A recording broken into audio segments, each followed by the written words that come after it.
14,985 करोड़ रुपए मिले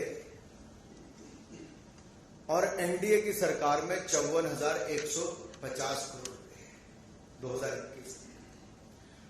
इसी तरह से ही प्रधानमंत्री आवास योजना में यूपीए के समय 4,466 करोड़ रुपए मिले, तो एनडीए के समय 30,000 करोड़ रुपए, लगभग 7 गुना से ज्यादा। अगर एनआरएलएम की मैं बात करूं, बैंक लिंकेज की, नेशनल लाइवलीहुड मिशन की, तो मात्र 626 करोड़ रुपए मिले थे यूपीए के समय, आज 74,034 करोड़ रुपए मिले, 12 गुना से ज्यादा।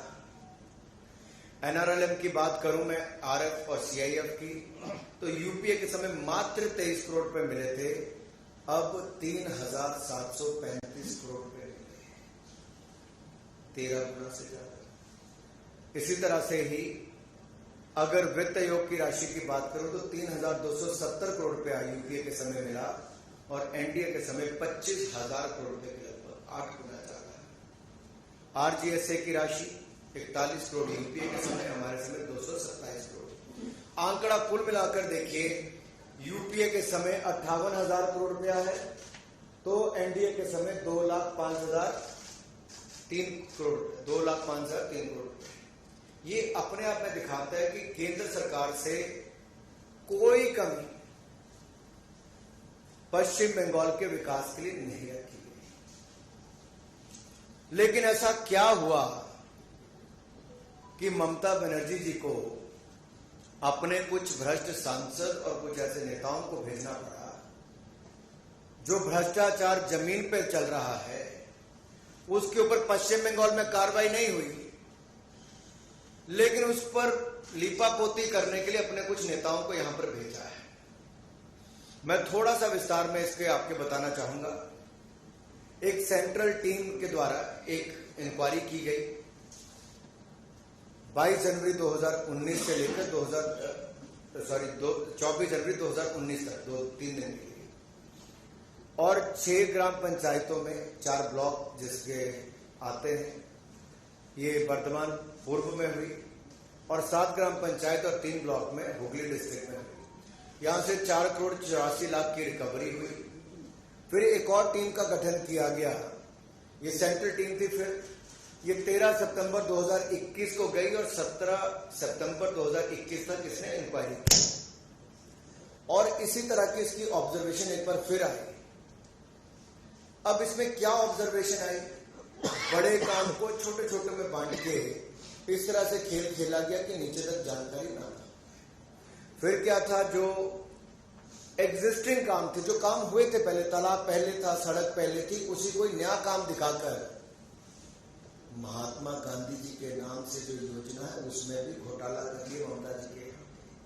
इस योजना पर इतना पैसा खाया गया, सड़क तालाब ये दिखाए गए जो कभी बने नहीं, जो पहले से ही थे, उसके नाम पर पैसे खा गए। मालदा डिस्ट्रिक्ट में छोटी नदियों से गाद निकालने के नाम पे पैसे खा गए, और जहां कंटीली तार लगानी या बाड़ लगाने की अनुमति नहीं होती, वो भी काम इसमें करके अपने काम चलती है।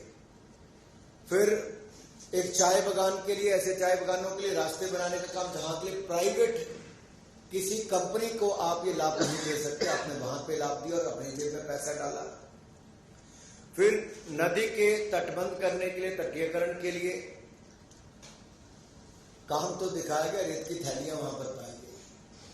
ऐसे अनेकों काम जिनकी अनुमति नहीं थी वो इसमें दिखाए गए, और कैसे पैसों का हेरफेर हुआ, किसके खाते में गए, इसके ऊपर एक एक्शन टेकन रिपोर्ट केंद्र सरकार ने राज्य को कहा कि आप उचित कार्रवाई करें और केंद्र को जानकारी दें। और जो इंक्वायरी रिपोर्ट हमने दी थी 6 मार्च 2019 को, और राज्य सरकार ने 3 महीने के बाद 19 जून को उसके ऊपर अपनी एक रिपोर्ट दी। उसमें कुछ नहीं कहा, केवल ये कह दिया कि इसके ऊपर ये कदम उठाने चाहिए, कदम उठाए नहीं, उठाने की बात कही। हमने फिर कहा कि गैर इजाजत के जो काम हुए उसके ऊपर कार्रवाई कीजिए। एक के बाद दूसरा कॉम्प्रिहेंसिव एटीआर उनको देने के लिए कहा गया, लेकिन राज्य की सरकार ने कुछ नहीं किया। 1 साल बीता, 2 साल बीते, बार बार मांग करने के बावजूद राज्य की सरकार ने उन अपराधियों के खिलाफ जिन्होंने गरीब जनता के लिए दिहाड़ी लगाकर मजदूरी करके अपने परिवार का पेट भरना था, उनका पैसा खा गई इनकी करप्ट सरकार के साथ। अरे गरीब के हक का तो छोड़ दो, शारदा नारदा रोज वैली में नहीं छोड़ा, टीचर घोटाले में नहीं छोड़ा, कोल घोटाले में नहीं छोड़ा, मनरेगा में तो छोड़ देते।